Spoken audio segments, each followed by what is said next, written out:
con Diana Bodensik. Ella es una orfebre maestra. Gracias, Diana, por la oportunidad que me estás dando de poder hacerte la entrevista. Es una entrevista bastante importante porque no solamente eres orfebre, dominas muy bien tu arte, sino que aparte de eso estás mezclada con dos culturas, ¿no? ¿Puedes contarnos un poquito de tu historia, de qué tiene que ver con tu niñez, tus ancestros, cómo llegaste acá a Alemania? Bueno, hola Mayra, para mí también es un honor participar de este proyecto. Y bueno, yo nací en Colombia, vengo de una familia mitad alemán, mitad colombiana. Mi mamá tiene antepasados alemanes y viví en Colombia mis primeros 17 años. Después de los 17 años vine a estudiar a Alemania. Todavía no sabía qué iba a hacer, qué profesión iba a hacer, pero sí sabía que me gustaban mucho las manualidades y vengo de una familia muy creativa. Tengo un tío que fue escultor y pintor, mi hermano también se dedica al arte y así en la familia la rama del arte es muy amplia. Sí. Sí, fíjate, Diana, tú antes de venir a Alemania, ¿pensaste un poco cómo sería esta cultura? ¿Tendrías tú una idea? ¿Qué te imaginaste?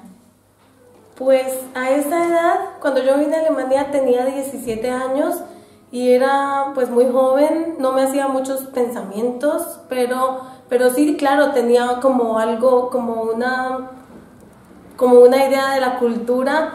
Lo que uno escucha, el alemán es muy cerrado, como son firmes, son un poco cerrados, son fríos. Eso era lo que yo escuchaba. Y cuando llegué a Alemania aprendí a conocer la cultura, aprendí a conocer los alemanes y veo que muchas de esas cosas que uno piensa también son erróneas. O sea, no es lo mismo lo que uno escucha que estar aquí viviéndolo. Ese estereotipo, ¿no? Sí. Y tú que has estado en contacto ya, bueno, mucho tiempo, naciste, te criaste en Colombia y ahora tienes también un tiempo aquí en Alemania. ¿Qué diferencias ves tú entre esas dos culturas? Diferencias, bueno, hay muchas diferencias. El alemán es una persona muy organizada. El colombiano es más espontáneo, ¿sí? Eso sería algo que diría yo, lo veo y lo vivo en mí misma. Yo soy súper espontánea, pero me encanta la cultura alemana, lo organizados que son, todo. Cuando uno hace un contrato, así se ha hablado, la palabra tiene valor y todo tiene, o sea, se queda así. El alemán me parece que es una persona muy fiel. Cuando uno tiene un amigo alemán es un amigo de verdad, no solamente un amigo que uno conoce y ya y dice es mi amigo, sino si es tu amigo es realmente tu amigo. Eso me parece muy bonito. Sí. ¿Y qué has tomado tú, o sea, para ti de la cultura alemana? Bueno, he tratado de aprender a ser más organizada. La puntualidad es un aspecto que yo creo pues súper importante. Algo que yo puedo decir he tomado para mí, pero todo también con un equilibrio porque mi naturaleza espontánea también me gusta y creo que también es una cualidad, solo que todo tiene que tener equilibrio, ¿no? Sí, el alemán es puntual, es muy correcto en las cosas que hace, muy transparente y esas son cualidades que he ido también, pues, que me he apropiado de ellas. Ahora,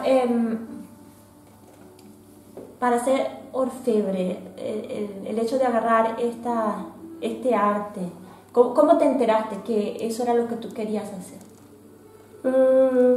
Fue como algo, como una casualidad.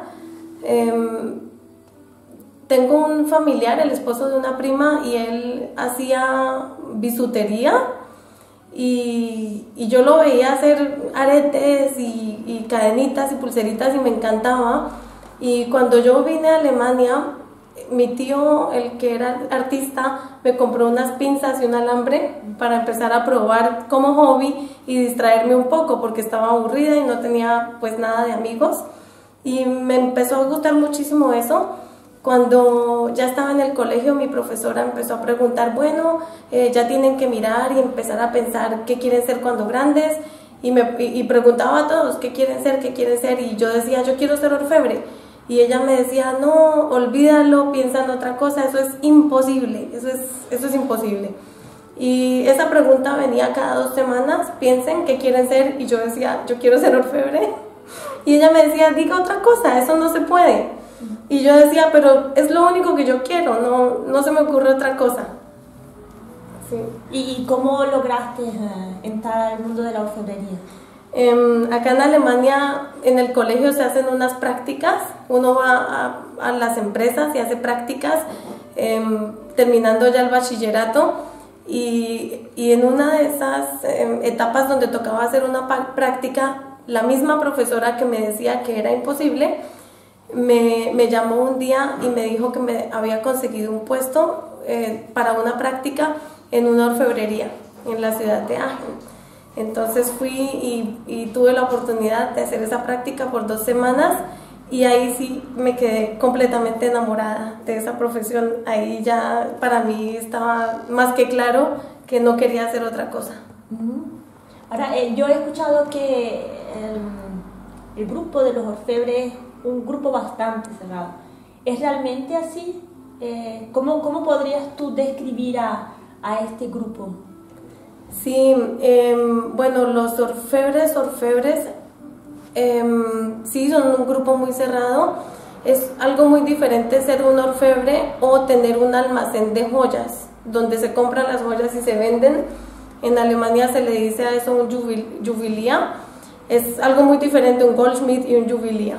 Y lo que son los orfebres, la profesión va muy ligada también con la política y con la religión, que es algo que antes yo pensaba que era algo antiguo, pero no, en Aachen se vive esto pues muy palpable, y sí, es un círculo completamente cerrado. Normalmente se le dejan los puestos de trabajo a la familia o a conocidos muy cercanos, gente muy allegada, y hay una oficina de trabajo donde llegan los puestos de trabajo normalmente, pero los puestos de orfebre nunca llegan a esa oficina de trabajo, porque se van siempre por las conexiones directas, las relaciones que uno tiene. Entonces para mí era imposible. Yo llegaba de un país extranjero, hablaba otro idioma, no tenía relaciones, y mucho menos relaciones de ese tipo. Para poder llegar a ese grupo era realmente imposible. ¿Podríamos relacionar a los orfebres con alguna clase social en particular? Sí, yo diría que sí. Son una clase social alta, sí. Y para llegar a ser orfebre, ¿qué pasos tuviste que realizar? ¿Qué estudios? La carrera de orfebrería en Alemania es una carrera en sistema dual.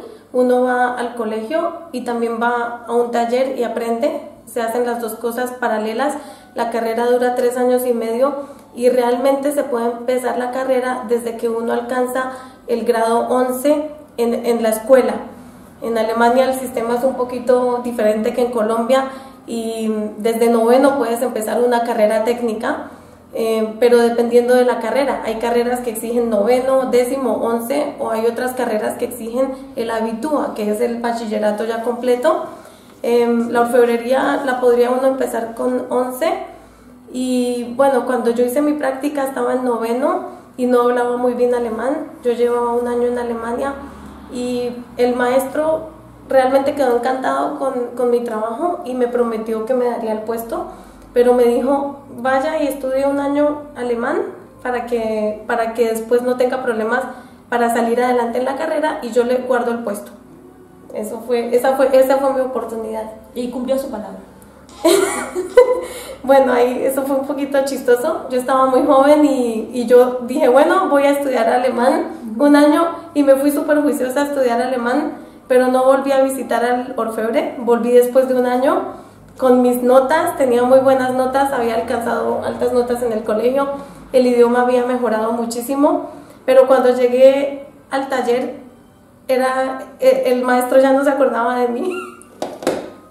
Sí, eso fue pues tremendo, pero bueno, hablé con él un momento, él me dijo que ya no tenía el puesto, que se lo había dado a otra persona, y en ese momento pensé que se me había caído el mundo encima.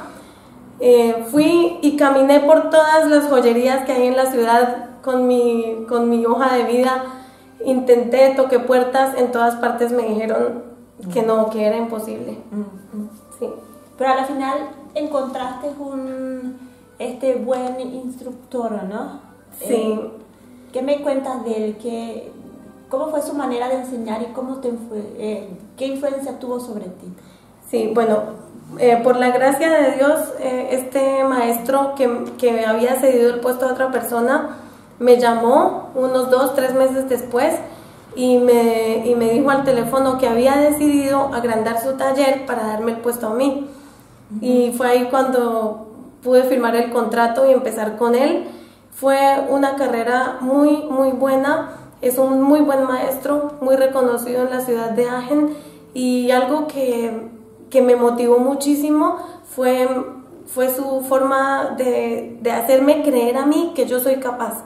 Él confiaba en mí y me decía, yo a veces le preguntaba, yo no sé cómo hacer esto, ¿cómo hago esto? Y me decía, usted es un artista, siéntese y hágalo. Y yo me sentaba y tenía que descubrir sola a veces cómo hacer las cosas, y para mi sorpresa lo lograba. Fue algo que me dio como confianza en mí misma. Sí. ¿Y cómo lograste encontrar a este instructor? ¿También hubo alguna conexión con alguien? Fue por medio de mi profesora, fue el mismo que me había ofrecido ese puesto de práctica. Ah, qué bien. Y para ser orfebre, ¿qué cualidades crees tú que se necesitarían? Pues como cualidades motórica, se dice. Tiene que tener habilidad con las manos. Trabajamos cosas muy chiquiticas, pero también cosas grandes. Tiene que tener entendimiento de matemáticas, como volumen también, y áreas, saber hacer cálculos. Pero una de las cosas más importantes es la paciencia. Sí. Ya creo, ¿no?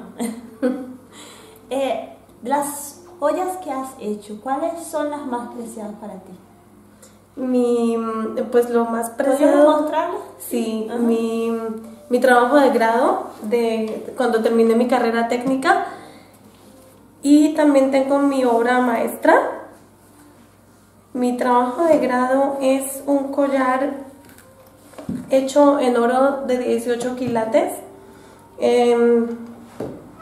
Es el estilo, es un estilo del nuevo arte, de más o menos 1900, lo hice en ese estilo. Las piedras son esmeraldas de Colombia, vengo de Colombia y las mejores esmeraldas del mundo vienen de Colombia, son las más lindas en calidad y color. Es como una enredadera, tiene unas hojitas, tiene una mecánica muy pequeñita, en total de 2 milímetros de grande, que lo deja mover, y tiene el candado escondido en la parte de adelante, está escondido detrás de las hojas. Espichas una hoja y se abre. Tiene un sistema bastante complicado, ¿no? Sí, pues hay requisitos para este trabajo de grado. Tiene que tener por lo menos una mecánica, y bueno, uno hace un modelo también con dibujos, o sea, dibujos técnicos con medidas, y tiene cierto tiempo en el que tiene que estar listo. ¿Y por qué para ti importante ese collar?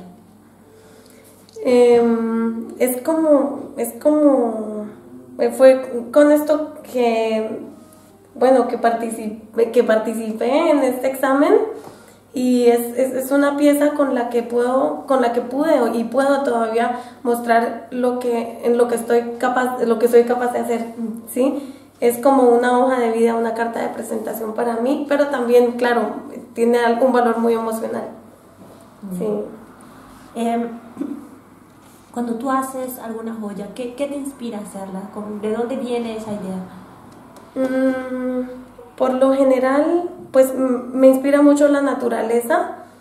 Por lo general se sienta uno y pinta y llega como pintando, empiezan a venir pensamientos y me gustaría hacer esto, mejor lo cambio así, mejor lo cambio de otra manera y de acuerdo a las piedras que uno ve, pues claro, uno se inspira.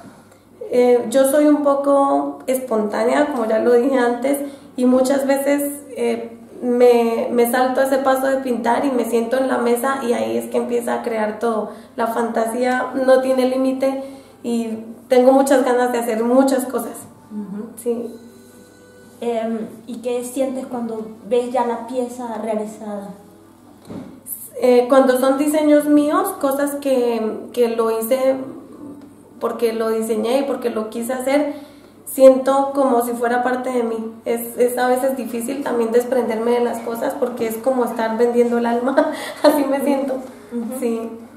De verdad que le meto todo el empeño y todo el amor y hay algo de expresión de lo que uno vive y lo que uno siente en las joyas. ¿Cuál de todos los trabajos que has hecho para ti el que ha sido un mayor reto? El mayor reto para mí fue este trabajo. Es mi trabajo de maestría y es un trabajo que tiene un significado para mí muy grande desde el punto emocional también y también desde el punto, pues como orfebre también tiene un significado muy grande. Es una muñequita, una mujer desnuda. Y esta mujer desnuda está completamente cincelada con martillo. Como ya conté, tuve un tío que fue escultor. Mi tío murió hace 4 años y él es una persona que inspiró mi vida de una manera impresionante. Fue como un papá también para mí. Y aunque yo todavía, cuando él estaba vivo, yo todavía no había terminado mi maestría, él siempre me decía que yo soy una maestra y siempre fui una maestra de joyería para él. Entonces es algo que a uno le da muchísimo entusiasmo y muchísimas fuerzas para luchar y seguir adelante cuando hay alguien que cree en uno. Cuando yo tuve que diseñar mi trabajo de maestría, tenía que ser un trabajo que recopilara una gran cantidad de técnicas para poder demostrar que realmente domino esta profesión. Y en esta pieza realmente logré encajar todo lo que, tanto como técnicas básicas como experimentos que fui haciendo a través del tiempo, que no se dominan realmente en joyería, pero que fueron mis experimentos y puedo decir que aquí está palpada mi experiencia. Sí. Veo que no solamente la muñequita, también tienen unos accesorios, ¿o? Sí, la muñequita se hizo de 2 láminas planas, completamente cincelada, se puede abrir y cerrar para poder ver el trabajo prácticamente por dentro del martillo. Dentro de la muñequita hay un imán y este imán que está escondido permite que los vestiditos se queden ajustados a la muñequita. ¿Sí? Son unos imanes pues fuertes, no sé cómo se llaman en español, pero ella se puede vestir y desvestir. También dentro de la muñequita está esta mecánica que no sé cómo se llama en español, en alemán se llama bayonet. Tiene un resorte y con este resorte puedo ajustarle las alitas. Entonces es una pieza que se puede completar, se puede cambiar todo el tiempo de acuerdo a la ocasión. Ahí también se ve el arte nuevo de 1900 que me encanta. Las piedras también son esmeraldas.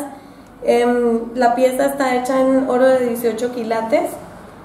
Y entonces le puede poner también acá, con la misma mecánica, le puede poner este collar o le puede poner otro collar, lo puede completar.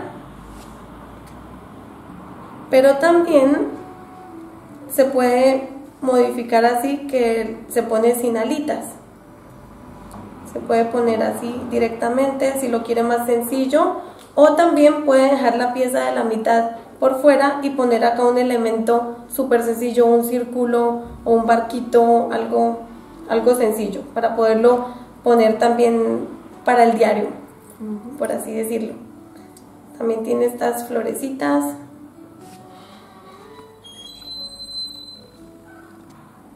O sea, mucho movimiento, ¿no? Sí, realmente es un juguete. Es un juguete de oro. Sí. Ahora, también sé que has participado en algunas exposiciones. Sobre todo me interesa la última que hiciste, ¿no? ¿Cuál era el tema? En la última exposición que participé era una exposición donde era una exposición para los maestros de la ciudad de Agen, pero solo los que son parte de la Innung, en alemán se llama la Innung, y es ese círculo completamente cerrado que es casi imposible entrar ahí. Desde hace año y medio entré a ese círculo y el tema era joyería en movimiento. Y por lo general todos los orfebres, los 18 participantes, hicieron alguna joya en movimiento, algo que se moviera. Pero yo quise interpretar la palabra movimiento no solo con movimiento de que algo se mueve, sino un movimiento más allá de lo que es el movimiento en sí. El objeto físico. Sí, el objeto físico. Quise hacer como una pequeña protesta en contra del comercio con personas. ¿Puedo enseñarlo? Sí. ¿Ya? ¿Qué tiene que ver entonces esto con la exposición? Bueno, yo hice esta niña, también una escultura, una mujer desnuda. Hice esta niña en plata y para cumplir los requisitos del concurso la hice con unas piernas que se mueven y unos brazos que se mueven. ¿Sí? Es un objeto en joyería, no es una joya que se pueda poner como un dije o un anillo, y lo hice pues extra, lo hice así porque simboliza libertad. Las mujeres que son vendidas y la trata de blancas son mujeres que están encarceladas, están amarradas, atadas a alguien, y yo quise que esta mujer no se pueda colgar, no se pueda llevar cargada así, sino que sea libre. Por eso lo hice como un objeto de joyería. Me acuerdo que tú me dijiste que lo que quería era que se movieran corazones, ¿no? Sí. La idea era mover un movimiento de corazones y llevar este mensaje, porque es algo que pasa al frente de nuestras casas y realmente no nos damos cuenta. Es un tema es un tema muy del que no se habla. ¿Y por qué tiene acá este para lector? Sí, es un lector con el que se puede acercar el móvil y te lleva a un video en el que también se muestra el tema de la trata de blancas. Esta mujer que está acá es mi hermana y ella actúa en ese video, y bueno, la idea es mover corazones en contra de esto, ¿no? ¿Y cómo fue recibido tu trabajo en la exposición? Bien. Tanto para el público como para los orfebres que estaban ahí exponiendo. Pues para los orfebres fue como una sorpresa. Ellos esperaban solamente algo que se mueva, pero nada más. Y realmente fue algo pues con un mensaje, y lo recibieron bien, les gustó. También para el público tuve la oportunidad de hablar con muchas personas. Ese día tuvimos más de 3.000 invitados y fue para mí una súper oportunidad para poder exponer este tema. Ahora, Diana, ¿crees tú que la cultura tenga alguna influencia en la orfebrería? Sí, claro, yo creo que sí. ¿De qué manera? Si puedes explicar un poquito. Bueno, si me pongo a pensar, por ejemplo, la orfebrería en Colombia, no sé cómo será en todo Sudamérica, pero si me pongo a pensar en la orfebrería en Colombia, cuando alguien lleva joyas, ¿por qué se ponen joyas? ¿Sí? ¿Y cómo las llevan? Y me acuerdo cuando yo era pequeña, mi mamá trabajaba como secretaria y recuerdo que las secretarias tenían muchas joyas. Ellas no tenían un anillo, tenían 10 anillos en una mano o muchas pulseras, muchas cadenas. No era así un par de topitos para lucirlos, sino era mucho. Y creo que eso tiene que ver con mostrar como su estatus, su nivel social. Sí. Acá en Alemania es un poquito diferente, acá la gente no se pone tantas cosas, se ponen una cosa y que se ve elegante, que la muestran, la exhiben, pero es una cosa. Pero sin embargo también muestra el nivel social que la persona, en el que la persona se encuentra. Ya, me acuerdo que una vez me enseñaste un anillo y era grande y yo quedé asombrada porque no me imaginé que los alemanes quisieran ponerse un anillo tan grande, ¿no? Porque ellos tienen esa cualidad de ser más bien reservados y no querer llamar la atención. Pero me dijiste que sí era bien recibido, ¿por qué? Sí, creo que tiene que ver con eso de expresar también como su personalidad. La gente es una interpretación de la personalidad. Hay gente que le gustan las cosas más pequeñas, más filigranas, pero en Alemania para mí también ha sido una sorpresa. La gente se pone cosas grandes, a veces cosas imponentes, pero no se ponen muchas cosas, se ponen una cosa y la llevan, la exhiben, ¿sí?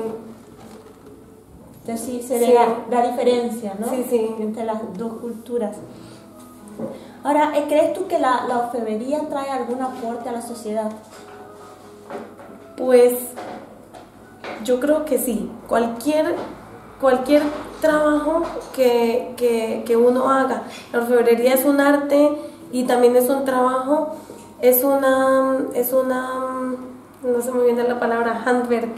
Es mano de obra. Sí, es mano de obra. Y yo creo que esas cosas automáticamente traen un aporte a la sociedad, ¿sí? La pregunta, la cuestión es en qué sentido, ¿sí? O sea, nosotros hacemos argollas de matrimonio que son, por ejemplo, que son la joya más importante, diría yo, en la sociedad, lo que son la alianza para las personas que va a ser de por vida. El símbolo, ¿sí? ¿no? Por ejemplo eso. Yeah. O sea, también como que tienen historia, ¿no? Las joyas, ¿no? Sí. Yeah.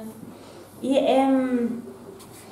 vemos que hoy en día muchas de las joyas están representadas por grandes marcas, a veces producción en masa. ¿Crees tú que esto va a afectar al orfebre como artesano? La situación económica o la situación comercial del orfebre hoy en día no es la misma que de pronto hace 10 años. Eso está completamente claro y muchos orfebres se sienten un poco agredidos por la industria y en desventaja. Desde mi punto de vista y desde mi punto de vista individual y personal, creo que no es una razón para sentirse afectado.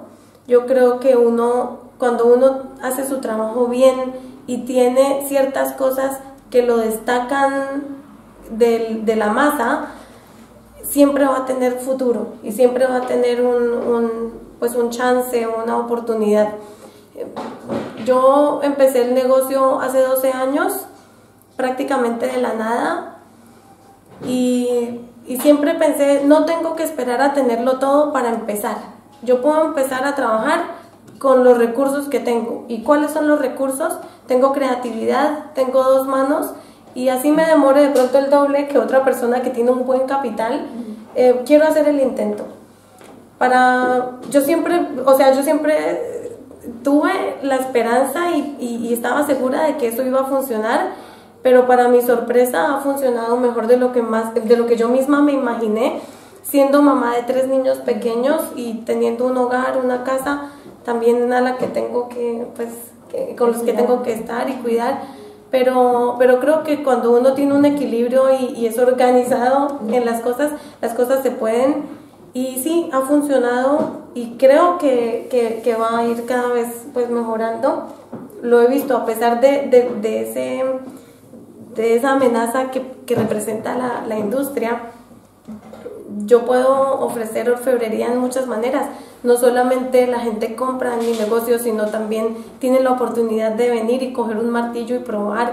Y esto me genera también trabajo y también puedo generar trabajo a otras personas.